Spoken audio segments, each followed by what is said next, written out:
મિત્રો, આપણા પોતાના વાહનમાં ફ્યુઅલ પુરાવવા જતો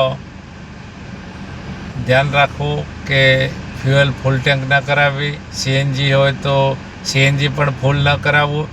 ઉનાળાની સિઝનમાં વાહન એરલોકિંગ થાય છે, માટે સળગવાનો ભય રહે છે અને આપણે જાનનો જોખમ રહે છે.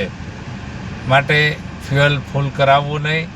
અને બીજી તકેદારી રાખવી કે આપણે વાહનમાં સ્પેર વ્હીલ હોય છે, સ્પેર વ્હીલમાં આપણે ક્યારે હવા કેટલી છે એ જોવામાં આવતી નથી. જ્યારે આપણું રસ્તામાં પંચર પડે ત્યારે આપણે સ્પેર વ્હીલ ડિક્કી ખોલીને જોઈએ છીએ તો અંદર હવા જ હોતી નથી. માટે ખાસ મિત્રોને જણાવવાનું કે દર મહિને સ્પેર વ્હીલમાં હવા ચેક કરાવી, જેથી કરીને આપણે રસ્તામાં ઊભું રહેવું નહીં પડે. અને ઉનાળાના સમયમાં વાહનના ટાયરને ચારે ટાયરની હવા 30 પોઈન્ટ જ રાખવાની રહેશે, જેથી આપની સલામતી સવારી રહેશે.